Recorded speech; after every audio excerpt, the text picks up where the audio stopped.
салом дӯстон, бозии марҳилаи дуюми рақобатҳои гурӯҳии даври интихоби чемпионати ҷаҳон 2026 оғоз ёфтанд. Мунтахаби мо дар гурӯҳи худ бо дастаи Урдун бозии якумро баргузор кард. Ин рақобат дар варзишгоҳи марказии ҷумҳуриявӣ баргузор шуд. Барои мо ғалаба дар ин рақобат хеле муҳим буд. Аз чанд ҷиҳат муҳимияти онро бояд дарк кард. Якум ин барои гирифтани зинаи дуввум барои мо кӯмаки хеле зиёд мерасонд. Зинаи якум ҳам имконият буд, вале онро ба хотири Арабистони Саудӣ намегӯем, чунки фаворити асосӣ барои гирифтани мақоми якум дар ин гурӯҳ маъ Саудиё ҳастанд.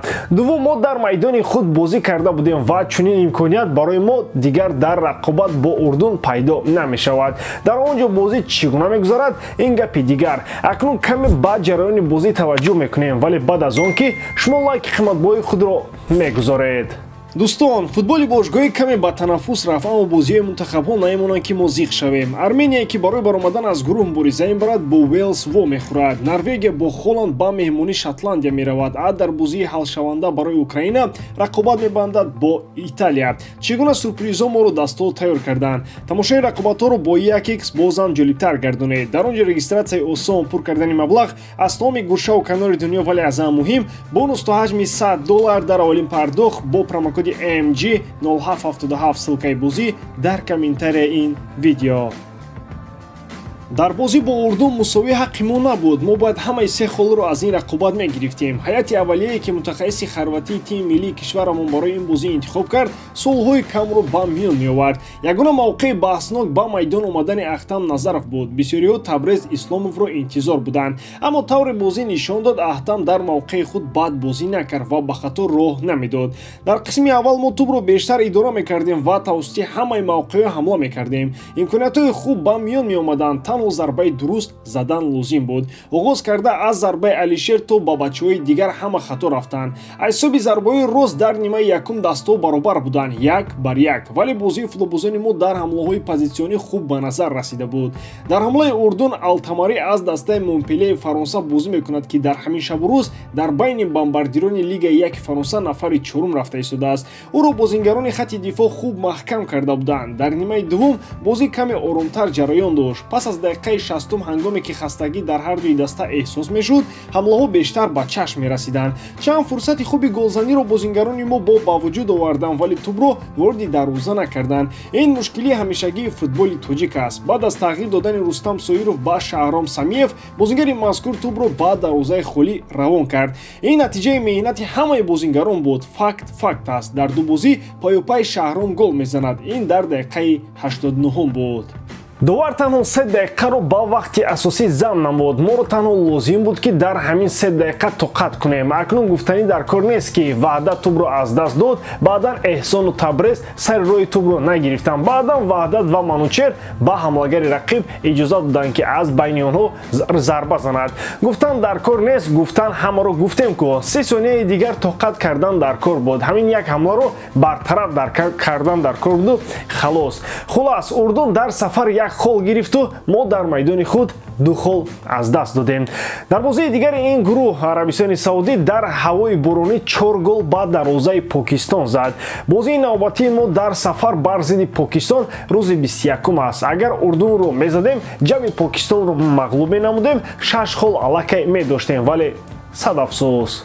акнун таваҷҷӯҳ ба рақобатҳои марҳилаи интихобии ҷоми ҷаҳон дар минтақаи Амрикои Ҷанубӣ мекунем. Дар он ҷо дастаҳои асосии минтақа Аргентина ва Бразилия натавонистанд дар рақобатҳои худ муваффақ шаванд. Рақиби дастаи Аргентина боз як дастаи дигари машҳури қора Уругвай буд. Месси дар ин бозӣ иштирок кард. Рақобат ҷолибу диданӣ танҳо барои Уругвай сурат гирифт. Месси ҳеҷ кор карда натавонист. Ин хел ҳам мешавад, аммо бо дигар амал Лео дар маркази таваҷҷӯҳ қарор гирифт. Дар дақиқаи 20-ум бозӣ ҳангоми баҳсу ҷанҷол кардани бозингарон ҳамчун капитани ҳақиқӣ аз пушти ҳамдастагонаш хест ва дар маркази моҷаро қарор гирифт. Дар навор баръало дида мешавад ки Месси бозингари рақами 15-уми Уругвайро қариб монда буд ки буғӣ кунад. Бо ин ҳама қаҳрамони кунунии ҷаҳон натавонист омори афсонаҳои худро идома диҳад. гап сари силсилаи бозиҳои ғалабаовари даста меравад ки то ин дидор 15 бозиро дар бар мегирифт. вале дар ин рақобат уругвайиҳо беҳтар буданд ва тавонистанд бо ҳисоби 2-0 дастболо шаванд. голҳоро бозингарони дар Аврупо бозӣ карда истода ба ҳадаф расонданд. аввал Араухо ҳисобро кушод, пас он бошад Дарвин Нюнес тавонист ҳисобро афзун кунад. Ҳамин тавр бозӣ бо ҳисоби 2-0 ба нафъи аввалин қаҳрамони ҷаҳон ба анҷом расид. барои Бразилия ҳам шаби гузашта нобарор буд. Бразилиҳо бар зидди дастаи Колумбия рақобат карданд. Аввал бразилиҳо бо усули хоси худ ба ҳамлаҳои зиёд рафта аллакай дар дақиқаи 4 гол заданд. Бозингари Арсенал Габриэл Мартинелли пентакампионҳоро ба пеш баровард. Пас аз ин бошад мушкилиҳои Бразилия оғоз шуданд. Якум Винисиус дар дақиқаи 27 бо сабаби осеб аз майдон берун гардид. Ӯ дигар бозиро идома дода натавонист. Пас он дар нимаи дуввум чеҳраи асосии бозингари Ливерпул Луис Диас шуд. Ӯ ба задани 2 гол даст ёфта пирӯзии колумбиягиёро рақам зад. Рақобат дар он тарафи уқёнус барои роҳ ёфтан ба ҷоми ҷаҳон ҳамеша пуршиддат сурат мегирад. Он ҷо ҳатто барои Бразилия ва Аргентина осон нахоҳад буд. Боз мегӯянд ки футболи Аврупо пешрафтаву муборизаҳо дар марҳилаи интихоби он ҷо мушкил аст. Ҳартар як бор аз хоб хеста пурра як бозии амрико-лотиниро бинед, баъд мефаҳмед ки футболи ҳақиқӣ чӣ гуна будааст. Ба ҳар ҳол Аврупо ҳам каме беҳтар мешавад. Масалан, Лихтенштейн метавонад ба Португалия танҳо 2 гол сар диҳад, аммо пеши рои Роналдоро гирифта наметавонад. Ҳамлагари қариб 40 сола дар ин бозӣ 1 гол зада шумораи голҳояшро дар ин марҳила ба 10 расонд. Чӣ метавон гуфт? Натиҷа бад нест барои бозингари ҷавону умедбахш. Якбора чанд даста мехоҳам бозингари ҷавони Атлетик Нико Уильямсро ба сафи худ ҷалб созад. Ӯ вақтҳои охир дар сатҳи хеле хуб бозӣ мекунад ва табиист ки дастои топи Аврупо мехоҳанд бо ӯ ҳамкорӣ намоянд. АС хабар медиҳад ки 6 клуб барои вингери Атлетик Нико Уильямс мубориза мебаранд. Инҳо Реал, Барселона, Ливерпул, Манчестер Сити, Астон Вилла ва Ньюкасл мебошанд. худи футболбоз бошад мехоҳад дар Испания монад. Маблағи тавони Нико 50 миллион евро аст ва ҳамон шартномаи ӯ бо бошгоҳи феълӣ то охири мавсим ба анҷом мерасад. эҳтимол дорад ки бозингари испанӣ метавонад тобистони соли оянда ба таври ройгон ба яке аз ин дастаҳои дар боло зикршуда пайвандад. Вильямс дастпарвари Атлетик аст. ӯ дар мавсими ҷорӣ дар 10 бозӣ иштирок карда дар онҳо 1 гол задааст ва ҳамчунин тавонист 5 паси голӣ ба номаш сабт кунад. Гуфта мешавад ки Нико Уильямс мехоҳад аз байни ду дастаи топи Испания Реал ва Барселона якеро интихоб намояд. Дастаи Челси мехоҳад хати ҳамларо қавӣ намояд. Айни замон дар шортлисти лондониҳо 2 ҳамлагар қарор доранд. Яке аз дохили Премер-лига буда, дигаре дар Серия А бозӣ мекунад. Сухан дар мавриди Виктор Осимхен аз Наполи ва Айвон Тоуни аз дастаи Брентфорд меравад.